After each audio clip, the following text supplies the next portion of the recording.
Hatem. They are the co-founder of Studio Safar, Beirut-based design studio established in 2012. Started as a small studio, design studio, and grew over the years to become a network of collaborators, expanding its beyond its walls. Today in their talk, they will share with us Studio Safar 8-year journey, talking about all the encounters, collaborations, clients, and friends. They will also touch upon the role of graphic designer and designers, not only graphic designer, as a cultural agent, the importance of publishing, and the dynamics of working together. So Maya and Hatem, I will hand it over to you. I wish everyone a good time. And just after the talk, we will have a room for a short Q&A. So please feel free to share your questions and comments. Thank you so much. Thank you, Ghalia. Thank you so much, Ghalia. We're very, very happy to be giving this talk with AUC, and we'd love to be able to come visit soon and be able to give a talk, or just come visit soon in person. You should. Yeah. I'm gonna share screen. Can everyone see my screen fine? Yes. So the name Safar, we're going to start with talking about why we're called Safar and you know, why are we naming ourselves after a travel agency. The name Safar, which is Arabic for travel, evokes our interest in crossing cultural and linguistic barriers. Basically, we're very interested, you know, like as with any post-colonial country, in the fact of multilingualism, of having to deal with more than one language. In the case of Lebanon, as you probably know, we use English, Arabic, and French together, and this is, you know, like obviously a result of this kind of like colonial past that we have went through. But I mean, instead of looking at this only from a point of view of something that is a hindrance or a problem, we also try to look at what richness exists already there, how we could actually look at, you know, like the meanings that are generated by this idea of multilingualism, or what happens in the act of translation when we're looking at it from a literary point of view. So what we have is first, you know, like the definition of the word travel in English, which is, you know, like the word that we understand as moving from one place to the other, the action of traveling. And if we look at the origin of this word, it comes as the variant of, you know, a Middle English word, which is travail. And if we go into the meaning of that word, it comes from the Old French, and it holds meanings of laborious effort or painful effort. And it comes literally from, you know, like an instrument of torture. So if we take this very simple word that we kind of almost, you know, like use as an equation between safar and travel, and we again look at the French version of this. So in French, we will notice that the meaning, if we go back to the Latin origin of the word, it means money or money for the road. So it has quite a different kind of connotation in, you know, historically. And then of course when we look at the Arabic, سفر الشيء وضح وانكشف أو سفر الصبح أضاء أشرق. So basically there's this whole idea of revealing something that has been hidden. So already the etymology of the words, the history of the word is burdened with meaning. Of course, now today also the meaning of travel changes radically, you know, like in the context of the pandemic, or even in the context, for example, of refugees who are trying to run away from war and dying at sea. So the word itself constantly is a changing. The meaning of the word is constantly changing, and the translation from one language to the other, which is something that is quite central to our practice, is also something that is constantly changing. Studio Safar is basically a design, art direction, and communications agency. Most of our work is centered on the cultural sector and its orbit. We are, of course, based in Beirut, with the possibility of not being based in Beirut anymore. In terms of scope of work, we do everything graphic design and art direction agency does, in addition to publishing our own design and visual culture biannual magazine, which was a very important kind of like, if you want, condition between me and Hatem, like, yes, we'll do this, but we should also be able to, like, the studio should also be able to self-sustain enough that it can publish its own magazine on design and visual culture. The team includes both Hatem and I, who are the co-founders, creative directors, and we are graphic designers by trade. On the team, we have Lin Zahour, who is our senior designer. She overlooks most of the projects, kind of leads on the creative direction of a lot of projects as well. And we have Georgia Labaki and Rana Tawil, who are recent graduates of the American University of Beirut and are also designers on the ground for almost all of our projects. We also have Ali Abdullah, who is basically kind of like studio manager, the business manager of the company.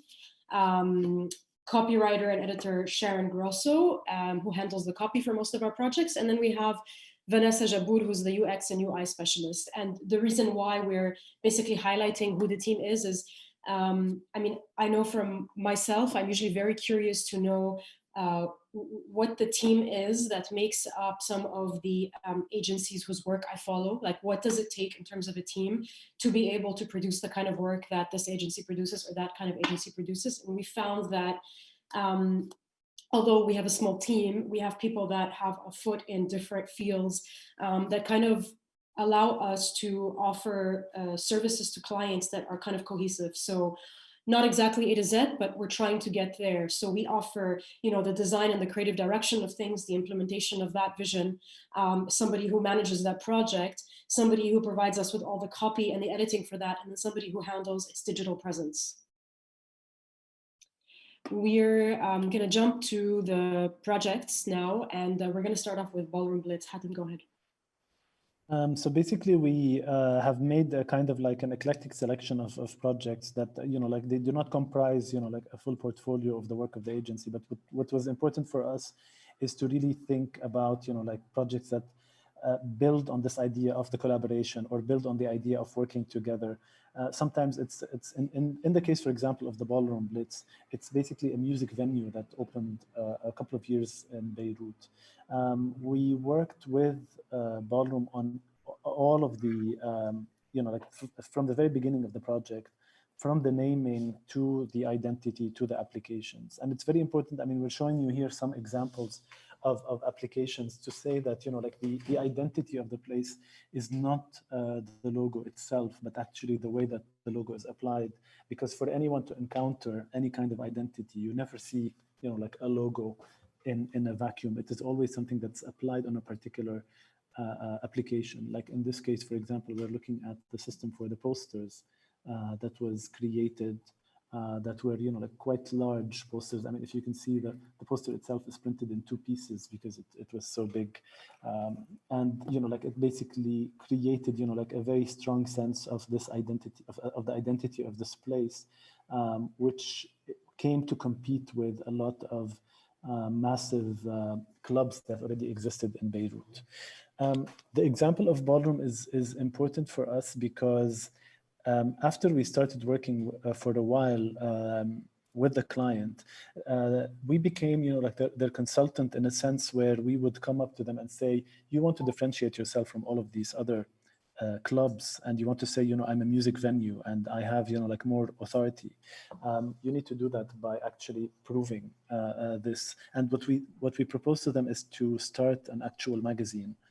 So the image that you see right now of the Ballroom Express is the first issue of that magazine, and it was something that was, you know, quite small, and, you know, like it comes with this wraparound poster, and then eventually it grew, and you'll see, you know, like how, you know, like it became its own thing, and it became, you know, like this is the latest issue, where, you know, like it became a proper magazine, and, you know, like some people like, you know, like big musicians like the Black Madonna or others started contributing to the magazine, and it really set plays a part. What's interesting again is that here this relation between a client and the designer becomes, you know, like more of consultation and collaboration between the two. So the collaboration that entails producing any of these issues. So the posters, the wraparound posters, are usually collaborations that we do with artists from Beirut as well. The cover is the same thing, and the articles are all sourced by people within the Ballroom Blitz's network, some of their own musicians or their resident DJs, and even some people that are hired from abroad that just write in music. So this kind of like gives you a sense of, you know, like how a small team, you know, like how a small design team could operate, you know, like could work on projects that extend, you know, like way larger in scope, you know, like, so we're talking about editing and we're talking about text and writing about music and whatnot. So it becomes something that, because of this network of people, you're able to do things that are much bigger than, you know, like the sum of the team of the studio. Yeah, Maya, you want to talk about the collaboration with the Boiler Room? Yeah, sure. So what we're trying to do is we're trying to take you from through the projects that kind of create all of these networks for us and take us from one client to another client to a third. So in this case, Boiler Room was I guess doing their like premiere thing in Beirut, their premiere gig in Beirut, and their partners for this gig was Ballroom Blitz. So we got to work on the event communications, and this was the poster that was basically announcing this event. And it was, of course, a merge between Boiler Room's identity and the Ballroom Blitz's identity, which meant that we got to work very closely with both entities to create a kind of campaign that reflects both venues. That led us to, of course, getting Boiler Room as a contact. And they recently reached out to us after the August 4th explosion of Beirut to work on a fundraiser. They didn't know who they wanted to give the money to. They didn't know what the item that was going to be sold it was going to look like. And so we worked with them on first identifying what is the best kind of outlet for the money that's going to be gathered, and working with them on the print itself. So we worked together. First, we thought of, you know, there are so many, at that point, there were so many NGOs in Beirut collecting donations and redistributing those donations to different groups in need in Lebanon. And we thought, since Boiler Room is a music venue, or it's a music platform, that they send out the money gathered, the donations gathered, to an entity, a music entity in Beirut that is distributing these funds to the musicians that have been impacted by the blast, which of course very few humanitarian NGOs were shedding light on, because there were more marginalized people in need. So what we did is we collaborated with Toonfork Studios, who gathered all of the funds and distributed, and we worked on a series of t-shirts with them. So this is basically the main t-shirt that was sold online, and then the funds were all collected, and the proceeds were all collected and then donated to Toonfork Studios. And we also created this graphic poster, which you get when you buy the t-shirt. And this was obviously very like Henger intuitive, and it's basically representing, it's basically a pressure cooker that is kind of anatomically outlined. And then the title of this is as simple as the components of an exploding pressure cooker. The components being the politicians, religious leaders, bankers, security forces, media, partisans, thugs, and the kafala system.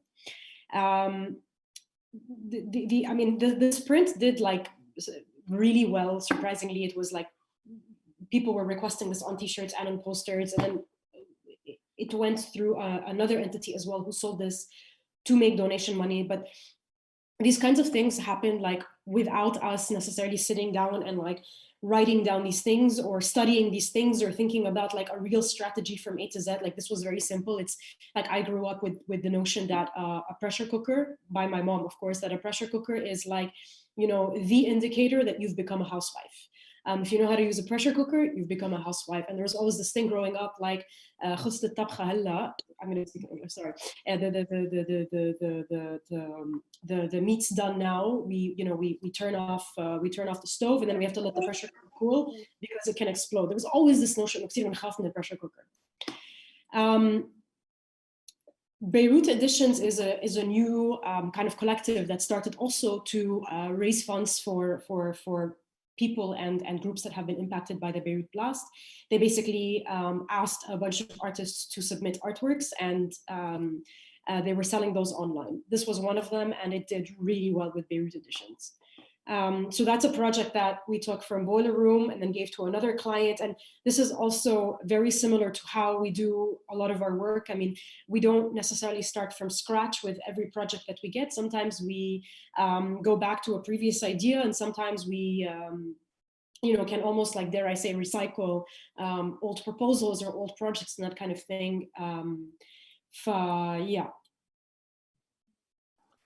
I just wanted to add also one thing, like related to this particular project, is that, like perhaps maybe, like at the beginning of our career, we were probably, like trying to, or we wouldn't necessarily, involve our political opinions in the design work that we were producing. And that, like with time, we're becoming more and more vocal about, issues that are quite important for us, whether it has to do with the political situation or about like social issues or whatnot. And this was an example of one of these instances. Yeah, I mean, also just to add on to that, as designers, we're encouraged and trained to sell, basically, like apply our skills and our imagination to sell like things that are inessential. And we're often discouraged from speaking up or tackling about politics. I mean, in some countries, of course, it's for the safety of the person who's about to speak up. But in other instances, it's just generally discouraged. And like Hatem said, with time, this has become something that is extremely important for us, whether we choose to talk about this in our work, or we decide to not take on a project because it's funded by a government in a nation whose politics we don't support, so on and so forth. Arab Funds for Arts and Culture. So basically here we're going to talk about quite a radically different project. So AFAQ is a foundation that is basically the biggest funding body for arts and culture in the Arab world. And so this was their logo, and they came to us with asking for a rebrand. And their brief said, that the new logo has to kind of like retain the spirit that exists in their old logo, so that people, like their followers and their audience basically would not feel a huge shift in what is happening. With time, we started working, and like first we started following the brief until we went off the brief and said, you know what, you need actually to break away from that logo. That logo does not represent in any way the actual attributes of the organization that you're running, or at least it doesn't represent the new attributes or the things that are evolving in this institution. What started off 10 years ago, or now it's 13 years ago, with like that calligraphic, very traditional calligraphic logotype, started, like became something that is outdated. So this particular project was also interesting for us because we collaborated with the master calligrapher Samir Saïgh on, and he basically consulted us. So we worked already on the direction, and then like we refined this direction with him until we reached this particular mark. And as you can tell, like we really went quite like crazy with the colors, and the identity became like much more dynamic and colorful than something that like was originally looking quite drab and dated, basically. Another project that is also based on the idea of collaboration is the comics magazine Samandal. We're only showing you one of the examples which we quite love, and this project is also kind of like a marriage between design, the world of design, and the world of comics, where our role becomes, like a lot of times. I mean, recently I was talking to someone and they said, but they are, like comics artists. Why do they need a designer to work on, their magazine? They can do it on their own. But the reality is that there's a lot of choices that are made, like whether it has to do with the typography or even the choice of production. I mean, the series of books, for example, uses silk screen for the covers, and then on the inside it's printed on a risograph. And even the logo of Samandal, as you can see, because it was the 10-year anniversary, it's not actually printed on the cover, but it's kind of like a golden embossed sticker that comes on top of the book. So all of these details that might seem like insignificant details at first really are the things that are that could make a project or could add meaning or add like particular kinds of readings to a project such as this.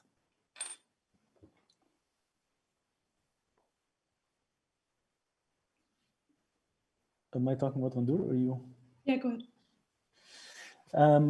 Ghandour is a very famous and old confectioner in Lebanon, and they basically went through a rebrand a few years ago, and they worked with an agency based in London who worked on this new logo mark and the typography.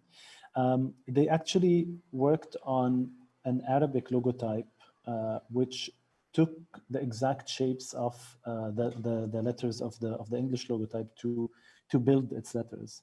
And Ghandour was not happy about that, so they basically came to us to rework this, to rework specifically the Arabic logotype.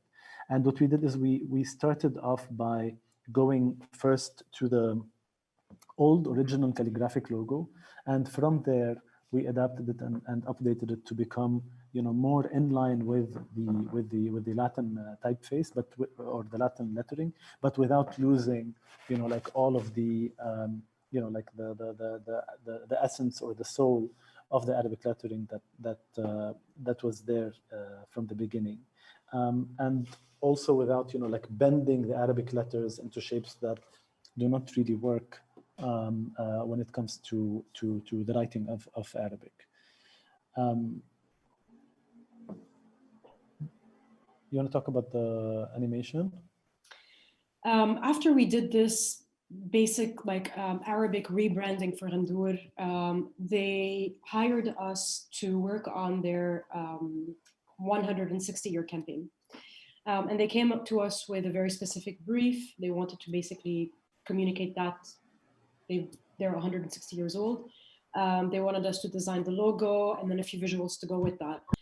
We, as we usually do, took the brief and started from scratch, and then went back to them and told them, actually, this is what I think you should do for your 160 years. And this was, I think, around the time where our services were starting to shift to include more communication strategy versus identity strategies.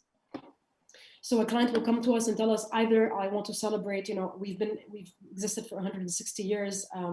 I'd like to celebrate this. Can you tell me, what are some ideas I can do? Or a client comes to us and tells us, we're not selling enough tickets this year. We've had very unsuccessful tickets in the last years. And for our festival this year, we'd like to sell more tickets. Can you tell us how we can do that? This was around that time we were starting to realize that actually this is work that we like a lot. And we're usually mistakenly not delving into these territories because we usually consider that this is the territory of advertising agencies or marketing agencies, but it's not. And so we took that brief and we kind of just reshuffled things around, created a proposal and came up to them and told them, to celebrate your 160 years, basically, you should create a factory world for Ghandour. Of course, borrowing or referencing from the notion of Charlie and the Chocolate Factory. but give people a taste of the interior of the factory and what happens inside, and turn it into an animated world.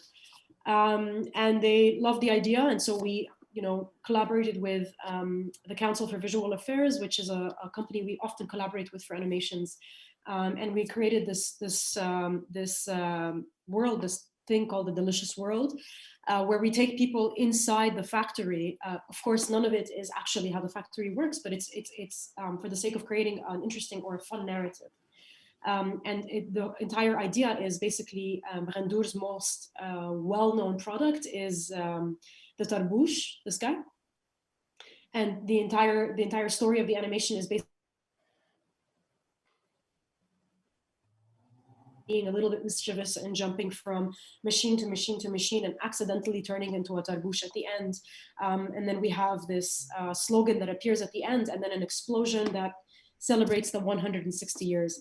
This basically turned into their marketing inside supermarkets, gift packages at the end of the year for banks and organizations that they work with, and then carried on actually to spill onto the rest of their identity. So if you visit their website, this kind of pastel color palette and 3D illustrations are added on to the extension of Rendour's identity as a whole. So we find that transformation and quite interesting, and the way that projects can live on with other designers after it's been handled by one designer, I find is a very interesting way of transition.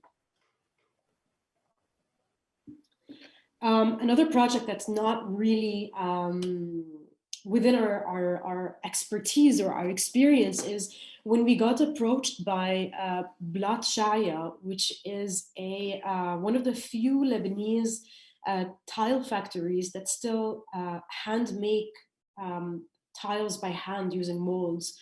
And the colors are all basically dyed with natural material. So all of those really old houses in Beirut with the colorful pattern tiles, they still make those.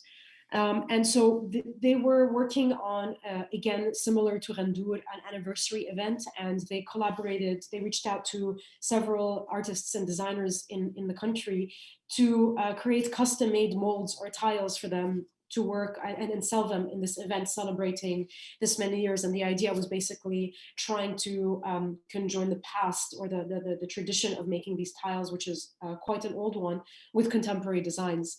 And when we took on this project, we were like, it sounds like a dream thing, but we have like, this is interior, like, isn't there like a psychology behind what colors tiles should be, or how crazy can you go with the pattern, all of these things? And indeed there is. And so we, did that research and spoke to some interior architects and interior designers and went through that whole thought process, and then worked with like kind of sketches of how would our proposals look like in this house or in that house or in that house.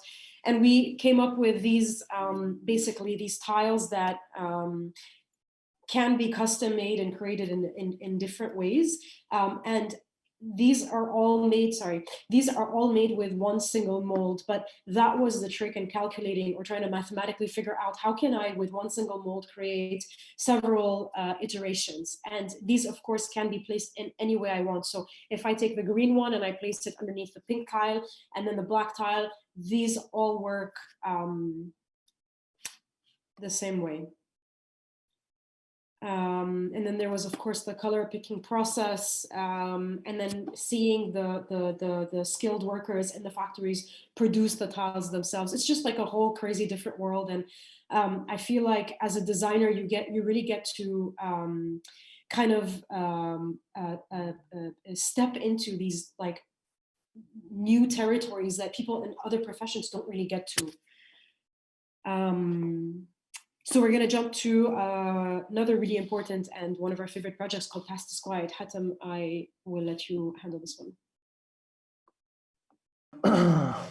Basically, this is quite an like one of the very challenging projects that they one of the very challenging projects that we've encountered. It's an exhibition design for this research-based show curated by Rasha Salti and Christine Khouri. Basically, they were gathering material about an exhibition that happened in 1978 in Beirut in solidarity with Palestine.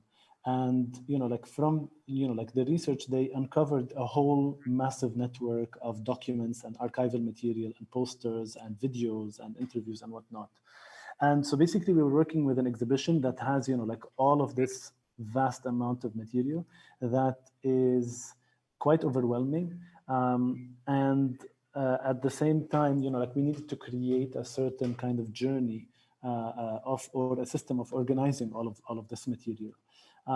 The project went, it was exhibited in 4 different cities,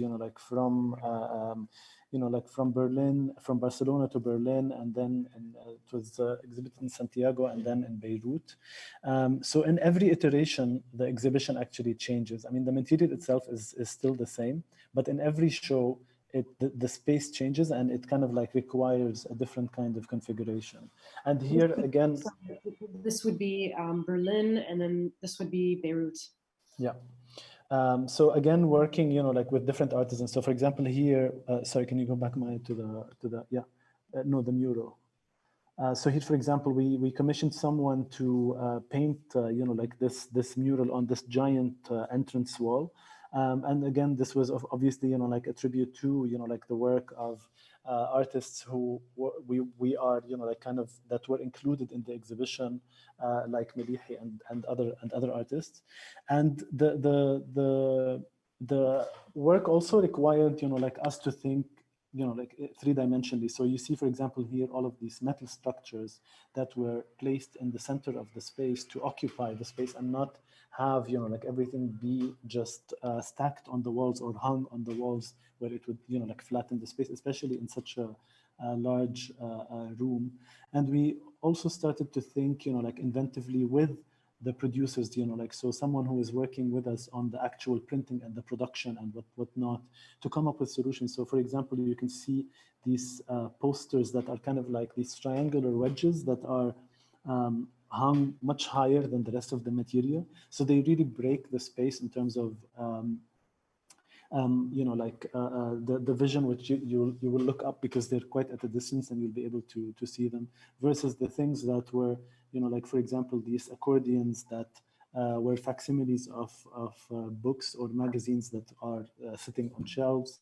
And yeah, so basically it's again, this idea that, this kind of work could not be done by a graphic designer alone, So we're working with, the curator and with the person who's working on the production and the printing and the technician and the AV technician, etc., to be able to produce this kind of holistic experience, which is spatial.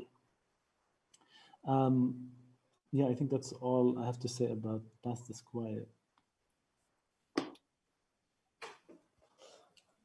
Lost Strange Things is a quick example that I'd like to highlight because, it was probably one of the first times. This is quite an early project. It's the monograph of photographer Tanya Trabulsi.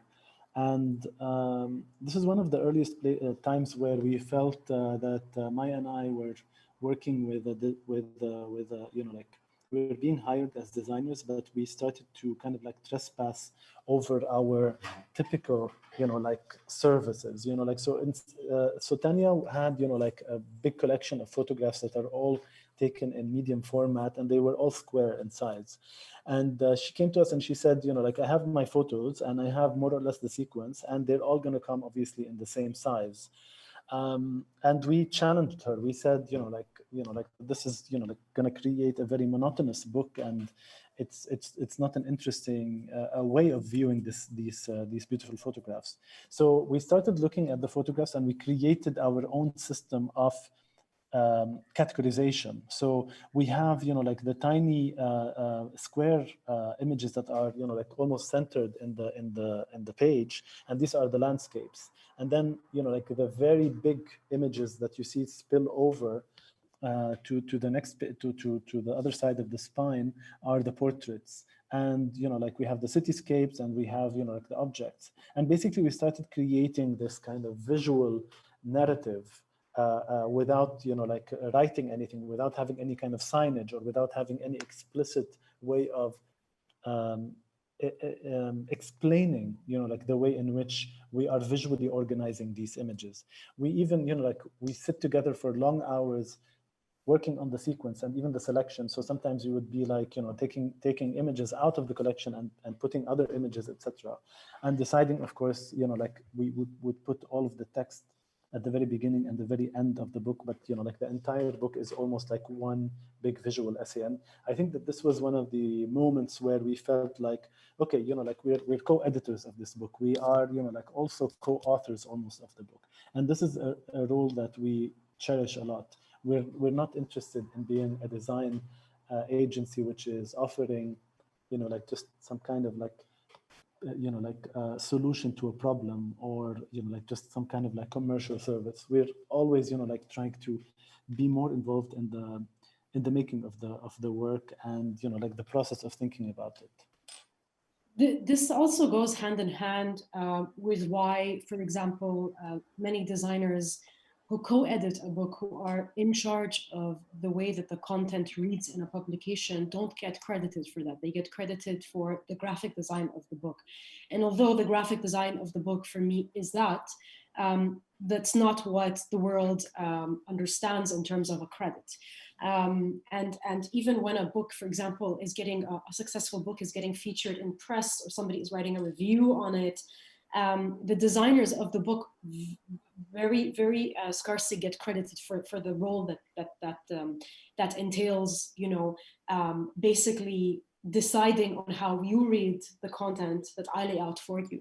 Because I can take that content, like Hatem was saying in the beginning, I can take the same content, lay it out in a way, and that can be one reading for you as a reader, and I can take that content and lead it and lay it out in a completely other way, and that can be a whole other reading for you as a reader as well. And what content goes into the layout of the magazine, or the publication, or the flat plan of the publication, is also a decision that designers mostly take. That takes us to, this has always been something that we kind of really deeply and thoughtfully consider from the very beginning of creating Studio Safar.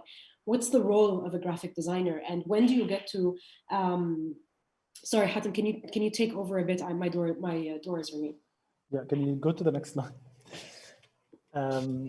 So basically, to follow up on what Maya was saying, like this idea of the role of the designer is something that is quite important, and this brings us to the last project that we are going to share with you, and it's our magazine, Journal Safar.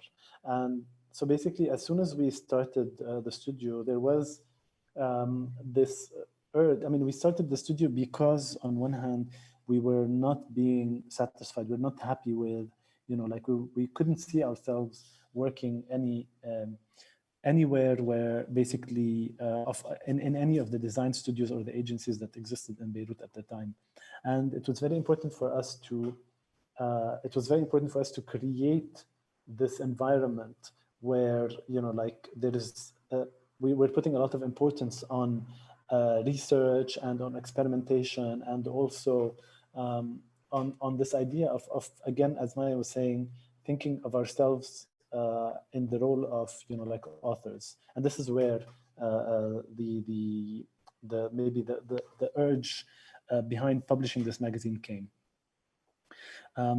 So of course, like it is on one hand a playground for us to experiment in terms of like the design and like all of the notions that we are interested in, whether it has to do with the actual format of the magazine, the way it deals with the Arabic and English bilingual issue, or even like it's also a space for us to open up the debates on subjects that are very dear to us or very pressing for us.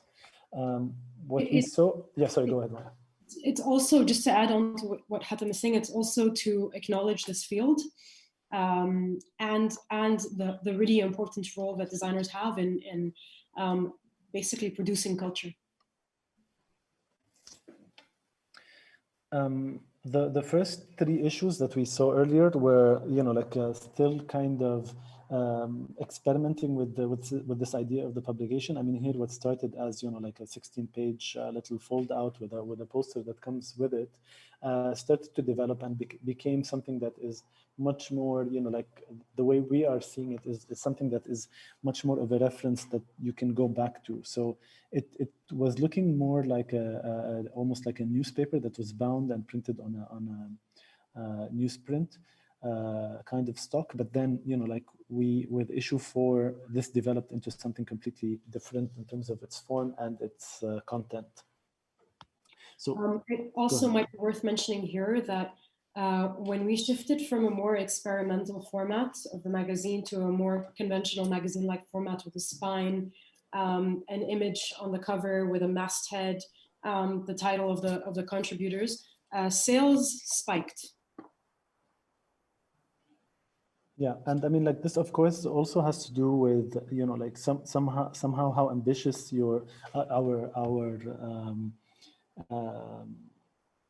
how ambitious our projects became, and how far we were going in like trying to reach people that like we look up to, and like to basically discuss the things that are pressing for us to talk about. Some of the issues, like an issue for some of the topics where, like we had an article on the local drag queens that came with an interview by RuPaul, who is, like an international celebrity. On the cover we saw Maurizio Catalan, who is a famous Italian artist that Maya literally hunted down and, like went and interviewed in Milan. And, like in the latest issue also, we have someone like Miranda July, who's a writer that we love and respect. So basically the magazine allowed us to reach places where, like we didn't dream of reaching, in a sense. And it started, like to inform the idea of, like how our practice could take us to places. For issue 4, what also was a different thing that happened that was quite exciting for us was that we've always been wanting to have the magazine be also in parallel to the magazine, to have like symposia or talks happening in parallel. So we invited Paul Holdengraber, who you see in the picture. And here you see Hatem, actually, who's, I don't know if he's still with us. We invited Hatem, we invited Huda Abi Faris, and we invited Anya Niz, who is a Lebanese drag queen, to have these conversations around the theme of that issue, which was nostalgia, and around the idea of, like the relation of nostalgia to design and visual culture. Paul Holdengraber used to host conversations at the New York Public Library, and like he's kind of like an artist of conversation. I mean, he's been talking to people like Werner Herzog and Patti Smith and Mike Tyson and whatnot. And Paul always says that compares like a good conversation is like a good match of ping pong. And so we basically surprised Paul by getting an actual ping pong table. Whereby like after every conversation he would have a match of ping pong with his guests, basically. You want to talk about the latest issue, Maya? Yeah, maybe before we jump to the latest issue, just to sum up basically the two of a few of the main missions of the magazine. One of the main missions is to kind of change the narrative around graphic designers again, to recognize them as active players in cultural production, and to shift the narrative on design and culture from its fixation on the global north. I mean, I imagine that probably in AUC's design program, it's probably very similar to AUB's. While there is, a part of the curriculum that focuses on Arabic typography and design that's produced in the region, most of the content or most of the references given to students do center around the history of this field according to the global north. And of course, this is owing to the absence of local institutional archives that specialize in prints and visual and material culture. And of course, to the fact that art historians have paid scant attention to printed matter and graphic design. To be able to focus on this content or this material in our magazines, we have had to rely on the personal collections and archives of our friends and colleagues. And with the last issue, whose theme is on migrations, I mean, this issue was produced, you know, amid the very first wave of COVID, quarantine and lockdown, and the unsettleties of everything that was happening around the world. Add to that the economic crisis that hit Lebanon, and the explosion, and the number of marginalized communities that there are in Lebanon and in the neighboring countries.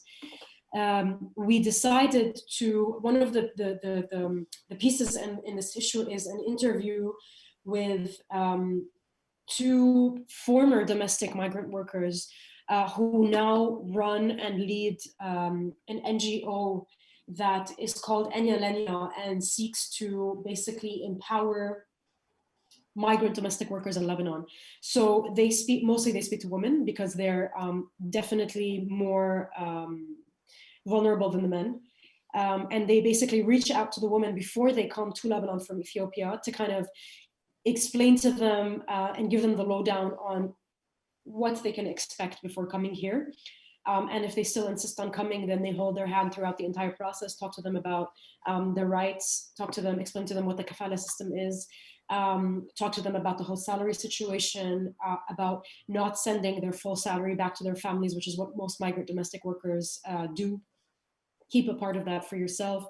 And we decided, you know, since the theme of the magazine is migrations, what better way to do this than feature or highlight two former migrant domestic workers that have now become leaders within their own communities.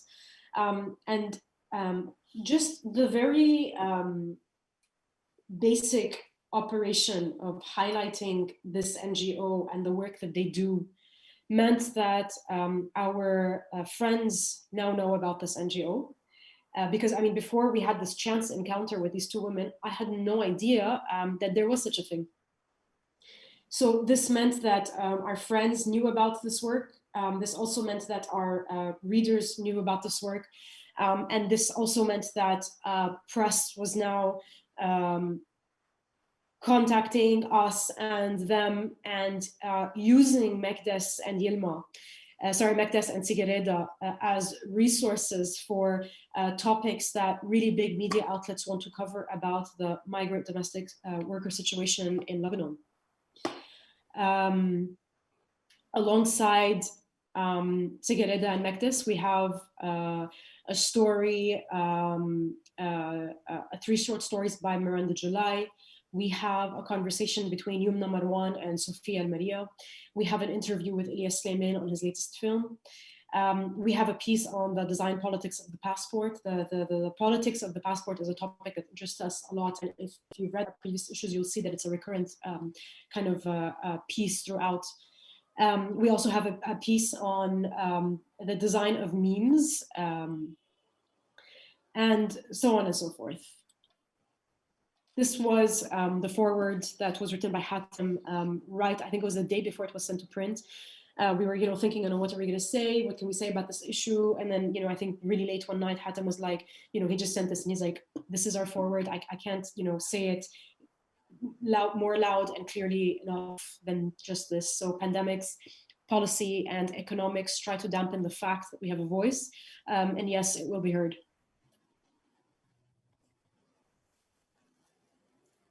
This is the interview with Mekdes and Sigareda. So it's with it are a series of photos that photographer Miriam Boulos has taken of activities that migrant domestic workers in Lebanon carry out on the Sundays, their only day off.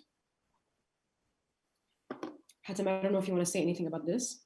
I just wanted to say that, like this moment, like after, like the recognition that we got from Stack magazines, and they distributed the latest issue to all of their subscribers. So it had like a wide reach. And then, this article came out, and, like it was just a very touching moment to see our magazine, like be placed next to I magazine and next to IGA journal and other, like magazines that we really look up to.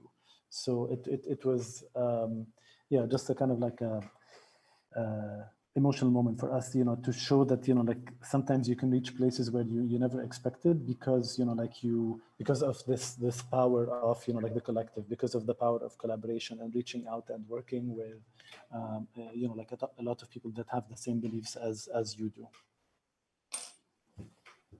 And that's it. Thank you. I think we went way overboard with timing, Ghalia. I apologize for that. No, it's fine. It was a pleasure to follow all the projects. Thank you for sharing with us all these amazing projects. I think we have few students and guests. So maybe if anyone have questions, it's the moment. Ask a question? Yes, go ahead, Rama. First of all, I have to say that I really love and appreciate your magazine and how you're making the platform that highlights visual culture of the region from our point of view. And we found it very interesting that you always talk about translation as a form of art and the importance of translating English graphic design articles into Arabic as a reference for Arabic learners and speakers. So was it easy to do so, especially since you were among the first ones to do this? And how do you had to create new graphic design terms, for example, to describe what you mean? It's quite a difficult task. Translation of, as you said, like we learned a lot of the graphic design terms in English, and they did not exist in Arabic, and then we had to, like in many cases, find ourselves having to coin new words in Arabic to correspond to these. And we work with a great translator whose name is Hussein Nasruddin, who is also one of he used to work, he was a member of the studio, and right now he's also on the editorial board of the magazine. So he's someone who is really invested in this act of translating, to Arabic, and creating, like this new language. And I think that this is something that is quite important.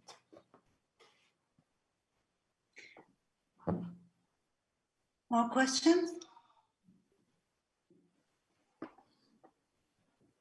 Well, I have actually one question. It's very, what I like about your project is this mix between, or the emphasis always on creativity, autonomy, and agency. So it's combined all these three together in a very wonderful way. So was there a moment where you really need to debate which one comes first?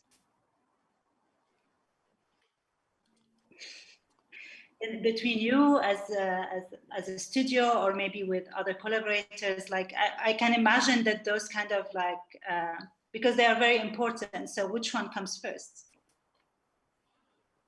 Maya, you want to take this? Yeah, I was just going to answer with a question. I don't really think there's a sequence for it. I mean, it's a great question because it's getting me thinking now, but I don't think there's really a sequence for this. I mean, I'm sure most designers will say the same thing, that most of the way things are conceived for designers, I think, is really organic, and it's really about following, the designer's intuition and their gut. And that's why for us, like the tone of voice of the studio, with time shifted to speak out about politics or whatever's happening in the region. I don't know if Hatem, you agree, or the other designers on the call to agree, but I feel like, yeah, I mean, like one informs the other for sure. Yeah, because I kind of like imagine that maybe you face also some questions about how the content is related relates to a design magazine. So I totally in support of that. Designers should actually cross those boundaries.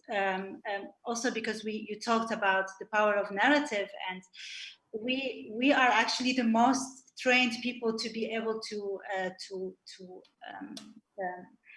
be involved in creating this kind of different narratives when it comes to images and photography. So we are co-authors, and we should claim actually this position. Absolutely. We should but I can imagine, and I think my question is just to give an idea for the students how to answer those questions, like why actually graphic and which they face every day, even in their thesis projects, like why graphic design now need to deal with migration or health problem, or especially when there is no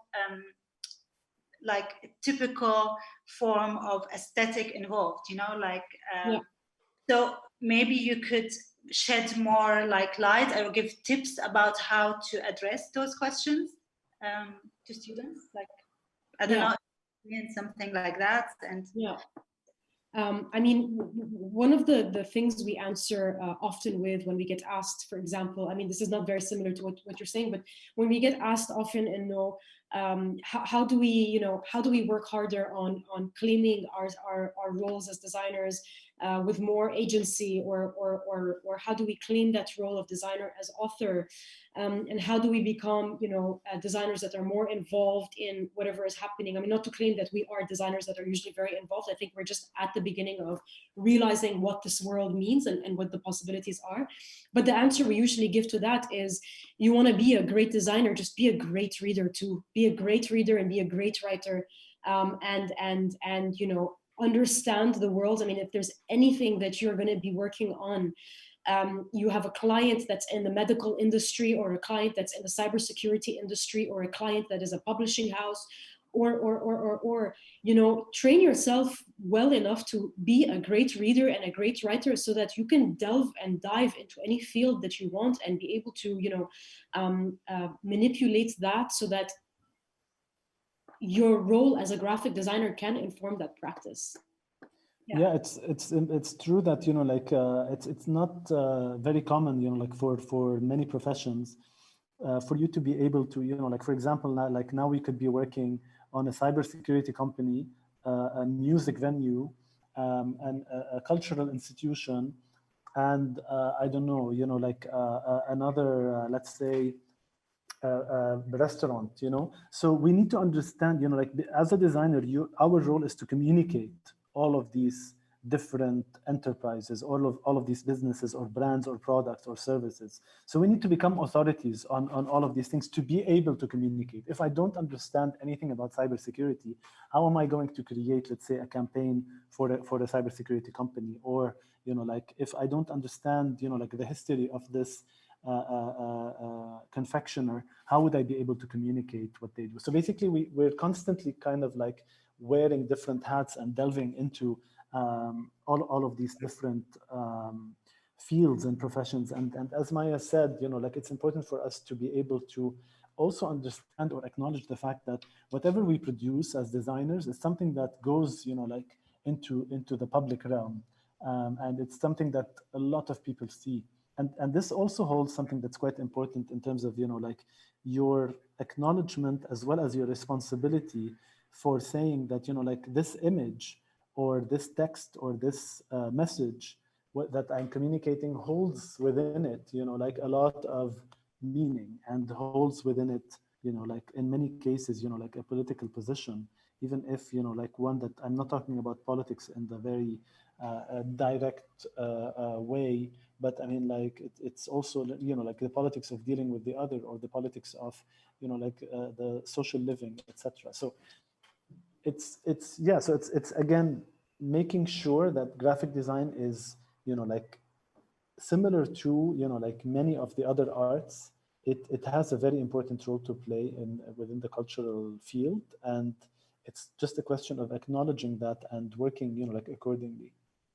And to add one more thing to that is, whenever when we're talking about graphic designers, learning the field or learning the context of the project that they're working on, it's not necessarily to become as fluent in language as the client or the people that are directly in that field. It's just to understand the world and to be able to offer the designer's unique perspective on that, because as an outsider, as a designer, you will certainly read into that field in a way that your client will not be able to see. So let's take the example of a cybersecurity agency. They come and they tell a designer, please, I need you to design a post for me about using,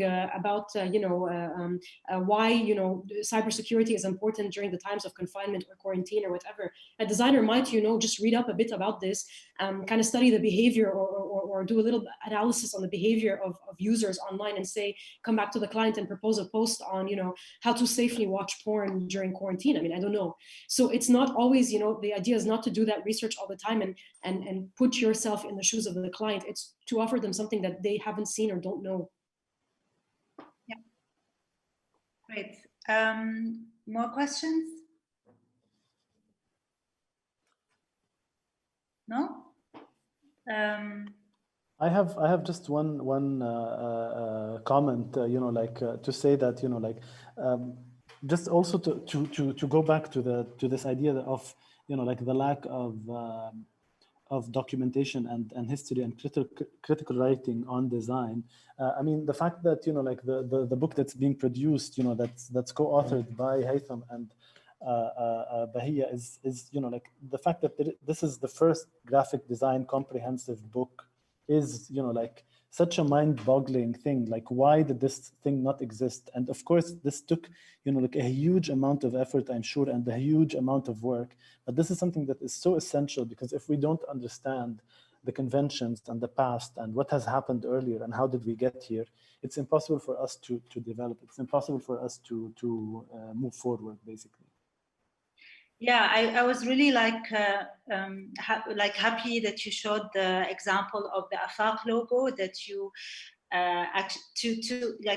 you gave this, you commented on it that, okay, it needs to be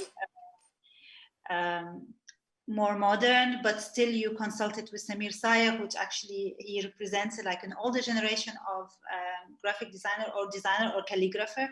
How was this collaboration between, how do you feel like we should involve and maybe work across generations of designers, and also like use the knowledge that, we don't really need to start from scratch, actually. And this is sometimes what it feels like we are doing, we are not connected enough. And so how do you see this kind of relation that we can play as now also educators, because I know also you both involved in education, to cross this bridge between the older generation and the students, the new generation?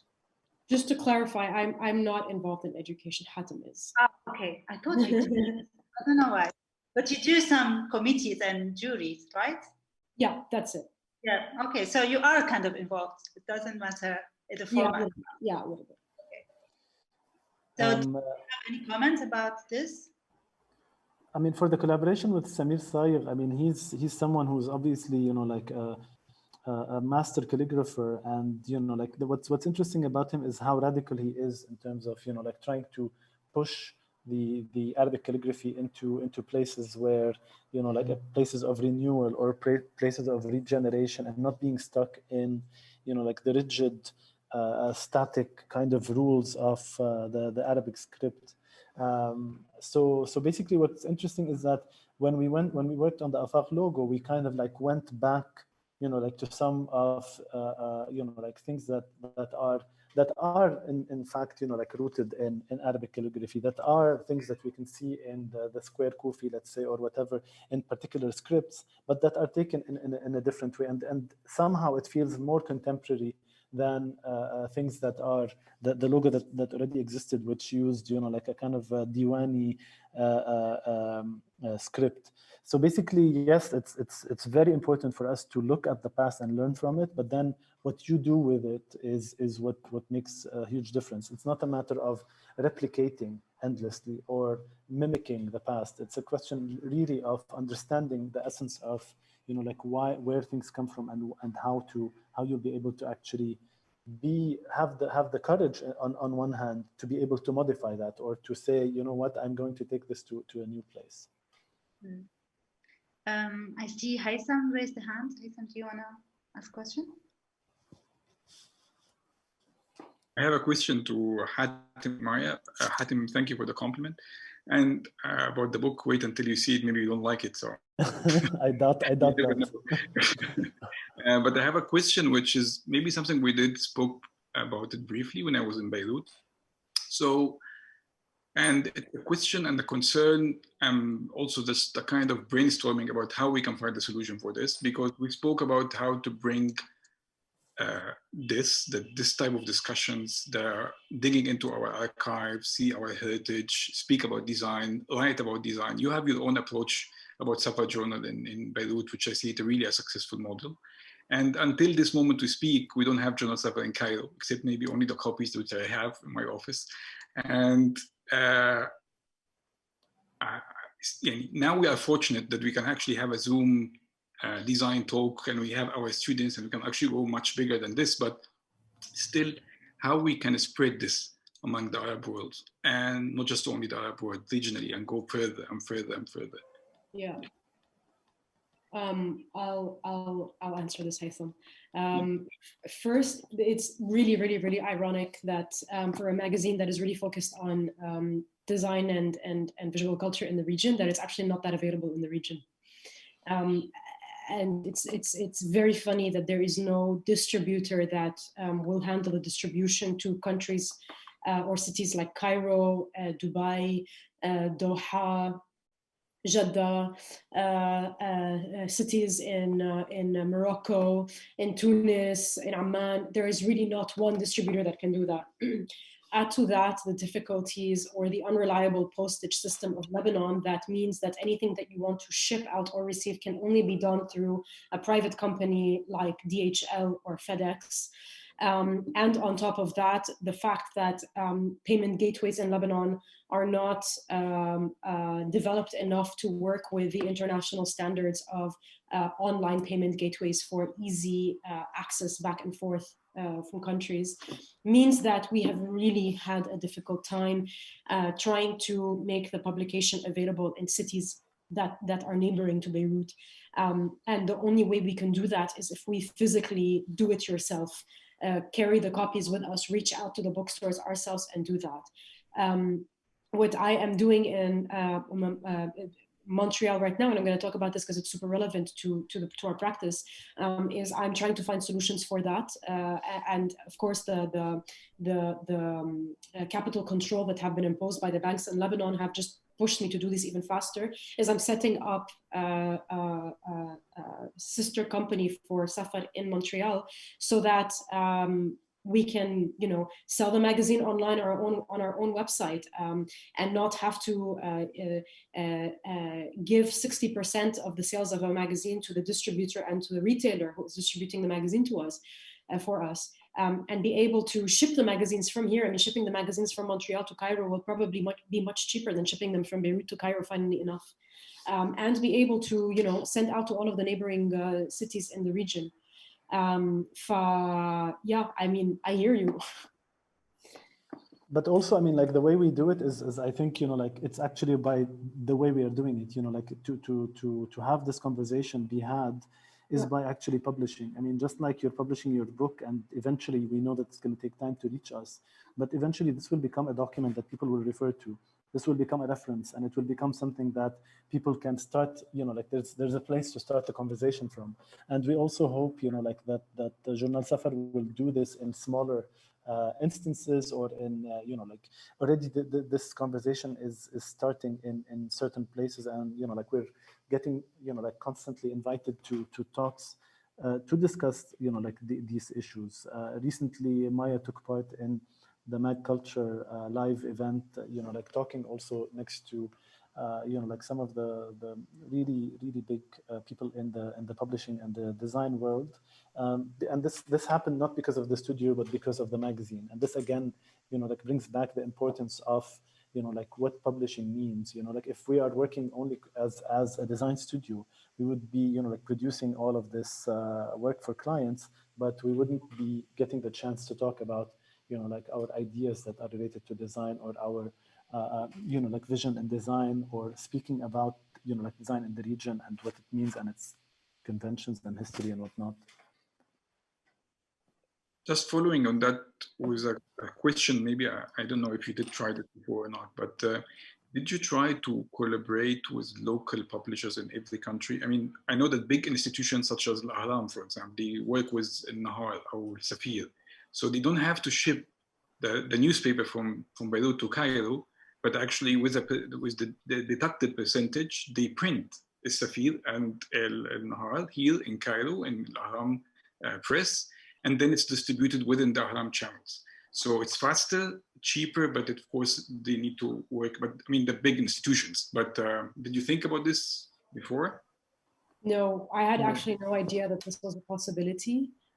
But also don't forget, Hatem, that we're such a small publication and such a small team working on it, and the magazine doesn't make any profit, that printing in 2 different cities means that it's twice the follow-up. And probably twice the cost, because if I'm printing in Cairo, I'm not going to be printing a large quantity, which means the price per copy is going to differ from that first edition print that I run with the printer. So if I say that in Cairo my audience is going to be 400, if I print 400 copies, it's not going to be the same price per unit as if I'm printing 5,000 copies. So it's all of these things that require thorough research, but it's definitely something, or a conversation that is something that I'm super curious about, and what is the way around this, and how could we be a publication about design and visual culture in the region and not be accessible in the region? Just like a side question, I don't know if you maybe mentioned it. I think if you did, I missed it. How is it self-initiated a project, Studio Safar? Do you fund it yourself, or how do you fund the production and I can imagine that it takes really a lot of time and work to work on one issue. So how do you fund that? How do you? So we have been so far self-funding the magazine, with the exception of the last issue, which was funded by Rosa Luxemburg Stiftung's Beirut office. So they funded the print issue of the magazine. The issue before that, the event, was funded by the Onassis Foundation in Athens. With this issue, we're trying something slightly different, since we have more leeway with banking ever since we registered in Canada. Is we're going to try the whole pre-orders situation. So we're going to try to get people to pre-order the magazine so that we print based on demand. And that way we have the money secured for the print house. We're going to try that. I mean, these are all like trials and errors that I think independent publications need to go through, but we'll revert. We'll let everyone know what works for us. Yeah.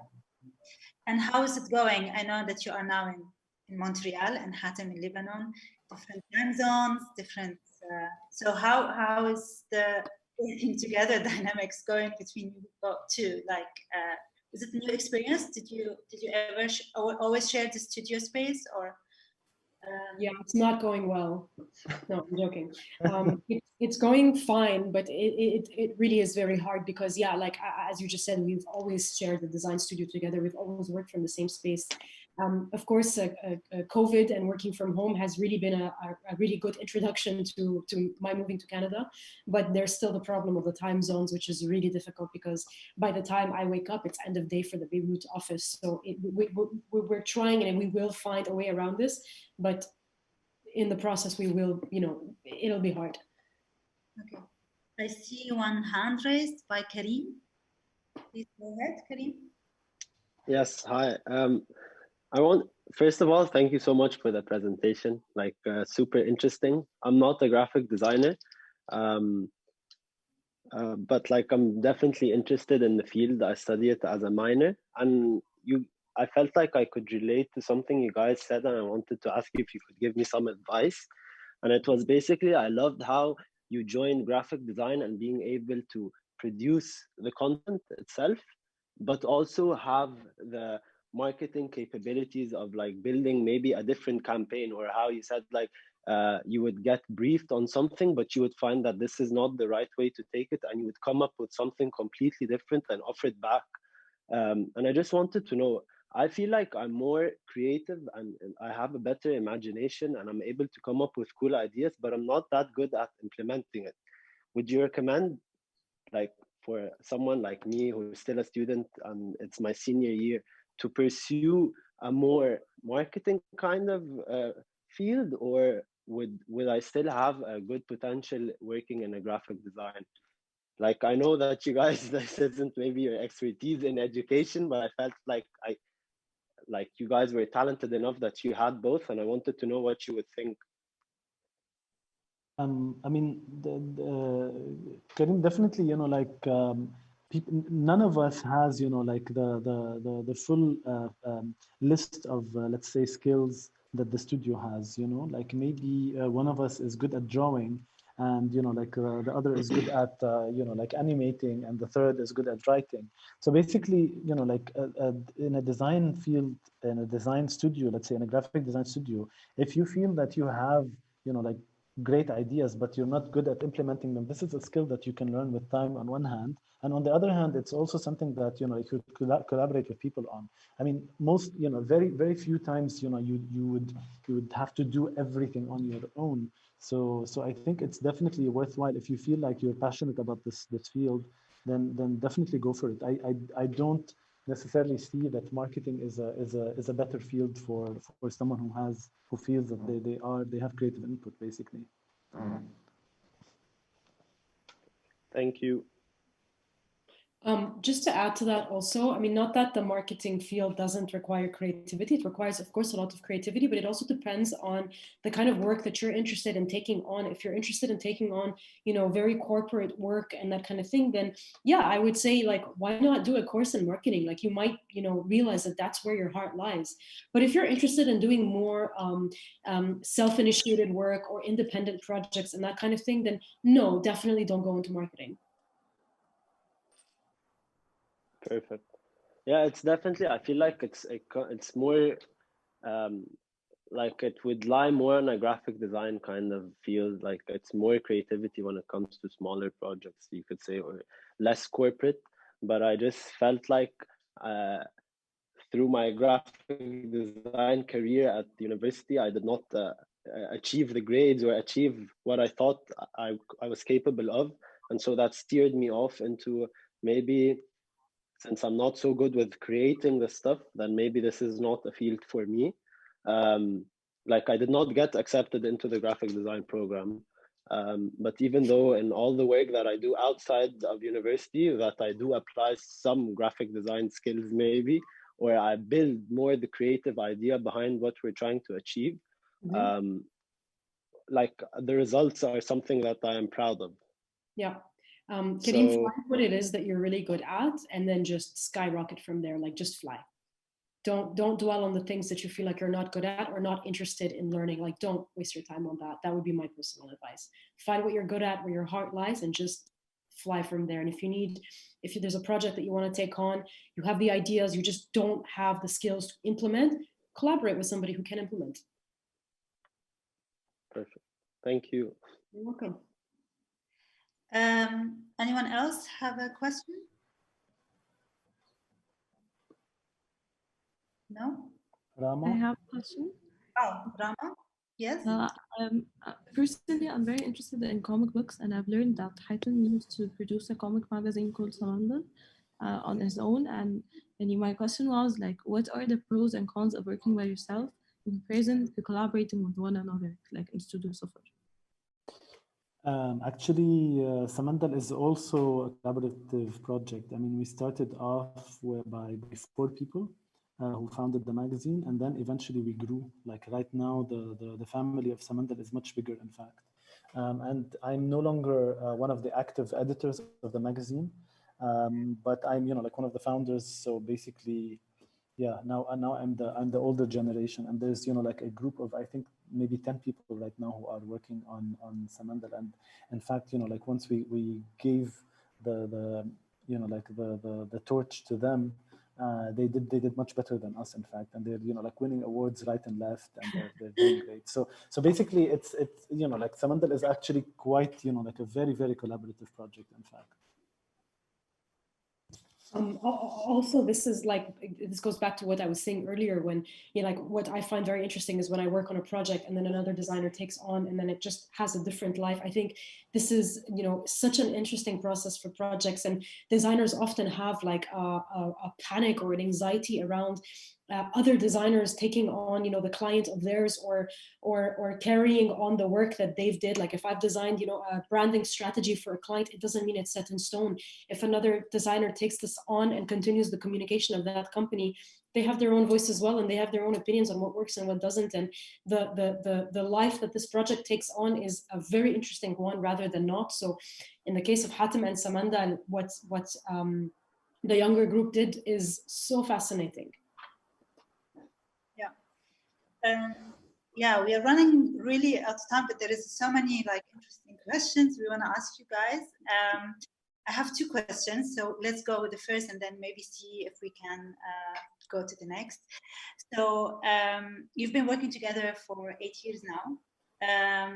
I assume you knew each other before, like from school. So what was the most challenging thing that you really needed to learn how to deal with in the collaboration context, and that you thought, oh, maybe we hope that we had this chance, or maybe this skills or this thing to learn during school.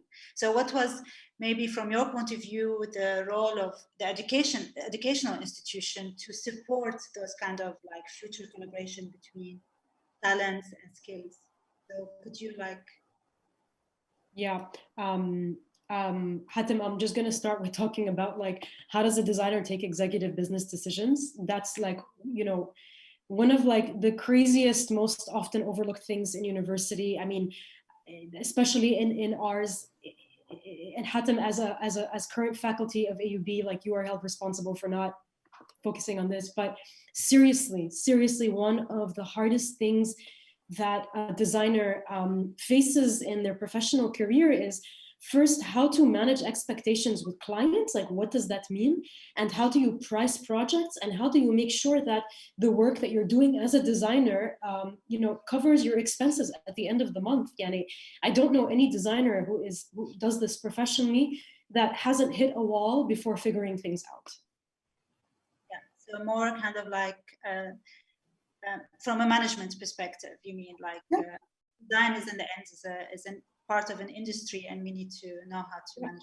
I would have loved to, as a student, for example, look at case studies of existing design agencies that we learn about in our curriculum and our studies, and we're forced to research on how do they make money and what's the kind of money they make. I would love to have learned that. How to position also yourself in the market, like what is your value? Are you Absolutely. What are you selling? Yeah. Hatem, do you want to add something? No, I just wanted to say that one of the most important things, I think like when it comes to education is the fact of working together, and like this is something that we always insist on, where like there are group projects or projects done in pairs and whatnot. I think that this is like also something that is often kind of like looked at as a burden, but in fact it's really a very important skill to be able to kind of like work with someone else. Like how would you be able to share ideas, or how would you be able to execute something, or acknowledge the fact that you're good at something and weak at something else, and like make the best out of this. And this is something is quite a tough thing to learn, and you need a lot of experience to be able to manage. Yes, in the first talk with Timm and Gilbert, like on Saturday, we talked about trust and how trust is very important thing to build between collaborators. and partners, especially like if you work together for a long time, just trust that the other person can give openly critique, and it's in the benefit of the project in the end, or whatever like work is. So yeah, I'll second that for sure. Yeah. Well, the second question is a side question. Hatem, I know also that you are now part of a new collaborative things, which is a radio, that you also like involved in music. And so can you tell us something about that, and how also that like part also of your creative like output or input as well, like both things. So can you tell us more about these projects? Because I also like, we are interested also in the form, like podcasts and radios as also form of expression, where also designers should be maybe also involved in and collaborate with musicians. And so can you maybe talk about that a little bit? Yeah, basically Radio Hala came, like as a project that came out of the quarantine. And it was, like by a group of friends, but mainly two brothers, Lies and Yusuf Anastas, and they are based in Ramallah, they're Palestinian. And basically this was like such an exciting project that, like all of a sudden we realized that, like we don't have radio, like in Lebanon, we don't listen to the radio anymore. The radio is very, like there's a few stations that are very commercial, playing really, like very, very pop, like very commercial music. And all of a sudden we have like this online radio that, you have people who are playing incredible music and with this fantastic programming. And the beauty of it is that you can actually, comment. So you have, like this, constant chat where people are meeting each other and sharing music and whatnot. And I think that this is, like one of the most exciting things that came out of the quarantine. And funnily enough, like the urge, or like this passion to play music, like maybe I had it a little bit earlier, but it was kind of like also encouraged and cemented by the work that we did with Ballroom Blitz, where like I became much more involved in like understanding like the different genres of music, and seeing how DJs work and whatnot. So this world became quite fascinating for me, and like it kind of opened up with the Radio Hala project. And I urge everyone to go and listen. They have really, really great programming.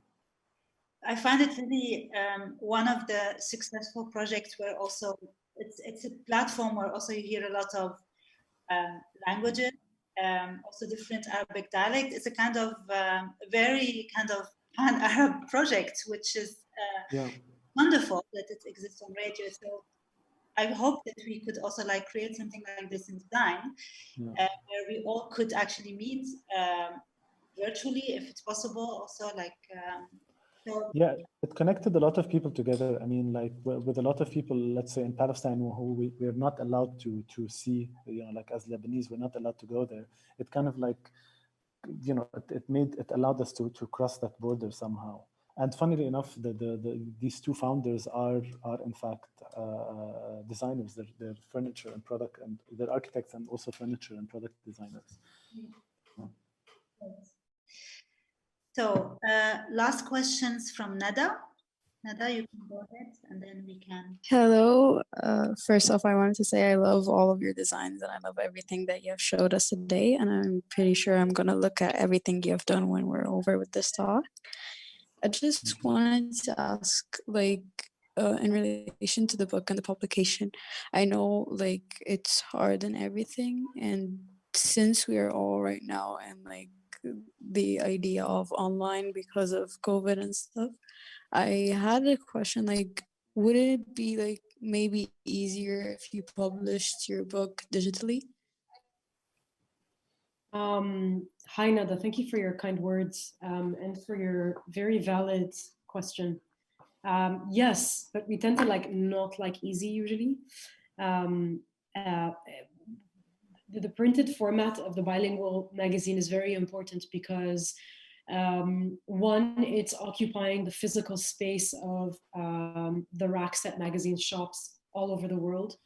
the travel of the navigation of the physical publication from Arabic to English is something that's also very important for us. And the magazine is working on a digital platform, so there will be an online magazine for Safar. It's just not going to be the same type of content. But that's a great question, and I feel like it's definitely much cheaper, route to take, which is to convert the magazine to an online one, and have everyone access it whenever they want from wherever they want. But there's just something about that Heike kills us a little tiny bit. And for the time being, I'm going to answer no. That's not something that we're going to do. I mean, I think that there's a role for print publications that is still, like, even with, I mean, of course, there are some kinds of publications that have completely navigated to online, and it makes a lot of sense for you to read online. But there are still certain things that we feel, like, you cannot replace this experience of holding a book. And, like, there is also, of course, the physical presence of the book, the size, the paper, etc. The way in which you